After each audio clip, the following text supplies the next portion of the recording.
उत्तर प्रदेश की कैराना लोकसभा सीट से सपा सांसद इकरा हसन लोकसभा में खूब तालियां बटोर रही हैं। दरअसल इकरा हसन ने लोकसभा में नौकरी, नौजवान, किसान और महंगाई का मुद्दा उठाया। इसके साथ ही उन्होंने मोदी सरकार पर जमकर हमला भी बोला है। सपा सांसद ने कहा कि आज देश का पढ़ा लिखा युवा नौकरी की तलाश में दर दर भटक रहा है। उन्होंने कहा कि देश के 1% अमीरों के पास 40% से ज्यादा संपत्ति है, जबकि करोड़ों लोग 2 वक्त की रोटी के लिए संघर्ष कर रहे हैं, क्योंकि सरकार की नीतियां बड़े उद्योगपतियों को फायदा पहुंचाने के लिए बनाई जा रही है, जबकि गरीबों और मध्य वर्ग के लोगों को महंगाई और टैक्स के बोझ तले दबाया जा रहा है। वहीं किसानों का मुद्दा उठाते हुए सपा सांसद ने कहा कि सरकार किसानों की आय दोगुनी करने का वादा करती है, लेकिन असलियत ये है कि खेती की लागत बढ़ती जा रही है।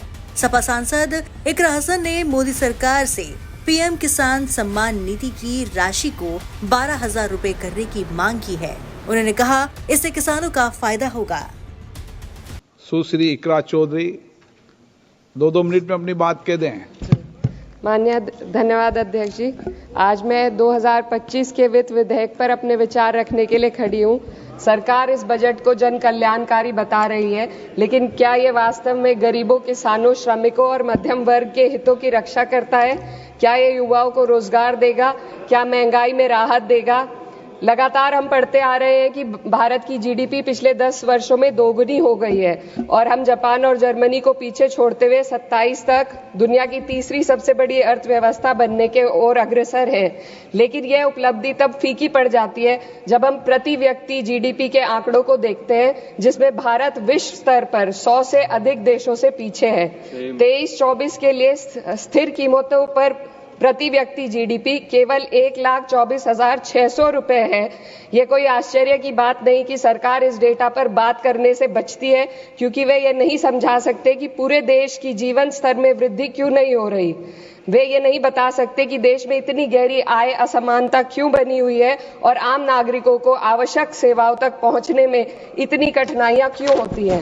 सरकार दावे करती है कि भारत की अर्थव्यवस्था दुनिया में सबसे तेजी से बढ़ रही है, लेकिन इस विकास का लाभ केवल अमीरों को मिल रहा है। आज हमारे देश में शिक्षित युवा नौकरी की तलाश में दर दर भटक रहा है। सरकारी नौकरियों में लाखों पद खाली पड़े हैं, लेकिन भर्ती नहीं हो रही। निजी क्षेत्र में भी नौकरियों की संख्या घटती जा रही है। उधर देश की शीर्ष 1% अमीरों के पास 40% से अधिक संपत्ति है, जबकि करोड़ों लोग 2 वक्त की रोटी के लिए संघर्ष कर रहे हैं। यह आर्थिक असमानता लगातार बढ़ रही है क्योंकि सरकार की नीतियां बड़े उद्योगपतियों को फायदा पहुंचाने के लिए बनाई जा रही है, जबकि गरीबों और मध्यम वर्ग को महंगाई और टैक्स के बोझ तले दाबा जा रहा है। जब यह सरकार सत्ता में आई थी तब $1 लगभग 60 रुपए के बराबर था और आज 83 तक पहुंच गया है। Sir 2 minute. रुपए की इस गिरावट का सीधा असर आम जनता पर पड़ता है। इस सरकार की मौजूदा वित्तीय नीतियां पूरी तरीके से अमीरों के पक्ष में झुकी हुई है। भारत एक समाजवादी देश है जहां सरकार का कर्तव्य है कि शिक्षा, स्वास्थ्य, यातायात जैसी बुनियादी सुविधाओं का लाभ अपने नागरिकों को पहुंचाए और उन्हें समान अवसर और सुरक्षा दे। भारत के सरकारी स्कूलों और अस्पताल की हालात लगातार बद से बदतर होते जा रहे हैं। सर बस किसानों पर अपनी बात रखना चाहती हूँ। हमारा देश तब तक सशक्त नहीं हो सकता जब तक हमारे किसानों को उनका हक नहीं मिलता। 2023-24 में भारत की 46% श्रमिक आबादी कृषि क्षेत्र में कार्यरत थी, फिर भी इस क्षेत्र को नजरअंदाज किया जा रहा है।